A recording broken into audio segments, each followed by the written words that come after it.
A couple of weeks ago, we drove the BMW i8, a hybrid supercar that will change the way we think about sports cars. By comparison, this smaller, all-electric i3 looks almost conventional, and it certainly doesn't turn as many heads as the i8. But having said that, this car might just be the more revolutionary of the two.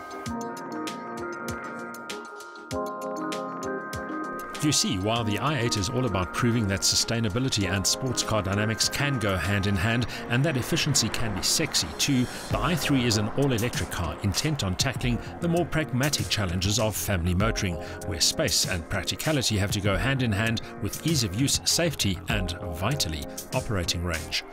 Electric cars are hampered by the need for sufficient battery storage to deliver a viable operating range, which in turn means the presence of large and heavy batteries.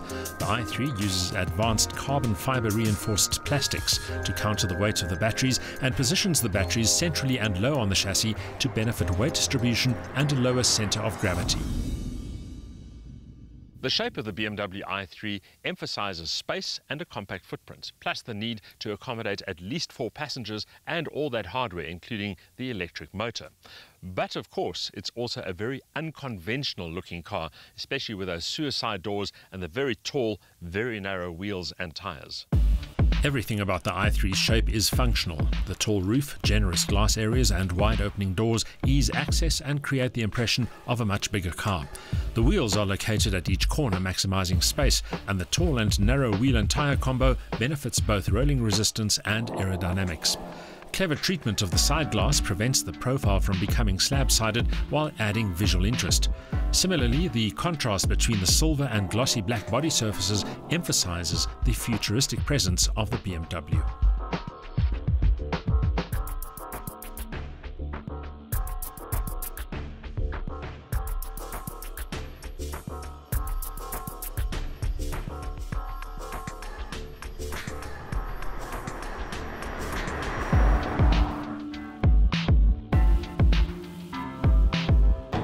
The i3's cabin execution is very much focused on space, practicality and a very futuristic layout. But the finishes won't be everybody's cup of tea. Of course, you get the usual combination of leather, fabric and wood, but these fiber panels look almost too utilitarian for a car in this league.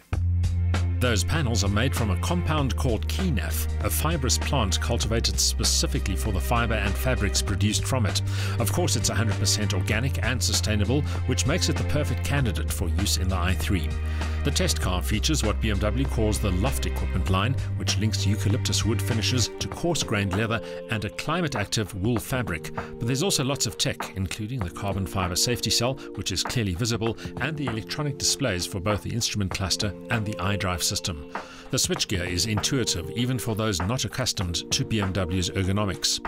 The charge sockets are hidden behind a flap much like a conventional filler flap, while the glazed tailgate reveals a boot that is adequate but hardly spacious.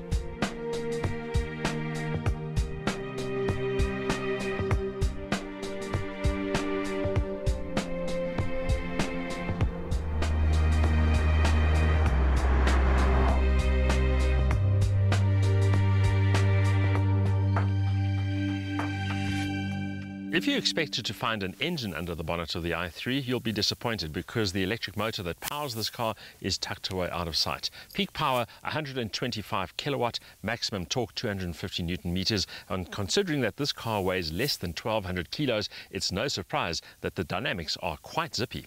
While the i3 is quite conventional in many ways, there are aspects to the driving experience which are very different to normal petrol-powered cars. Perhaps most notable is the energy recuperation system, which uses the electric motor as a generator to charge the battery under trailing throttle or braking. The retardation is substantial, often taking the place of conventional braking.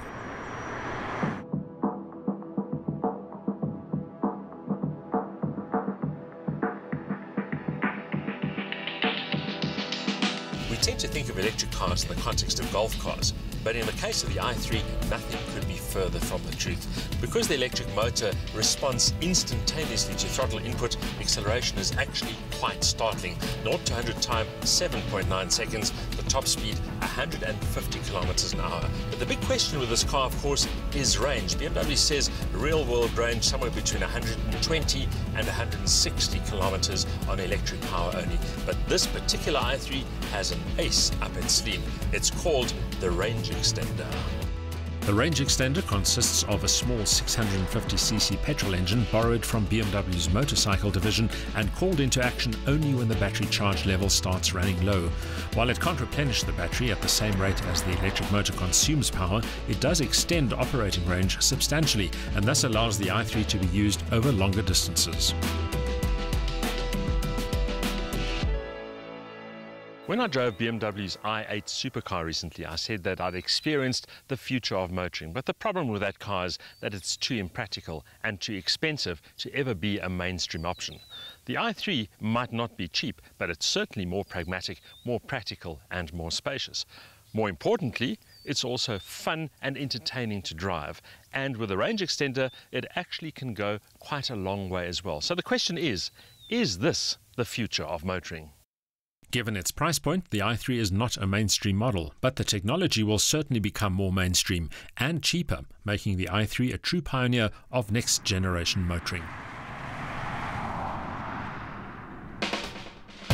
A surprisingly powerful electric motor and a design that's both arresting and practical ensure that the i3 is a very viable, very enjoyable compact car.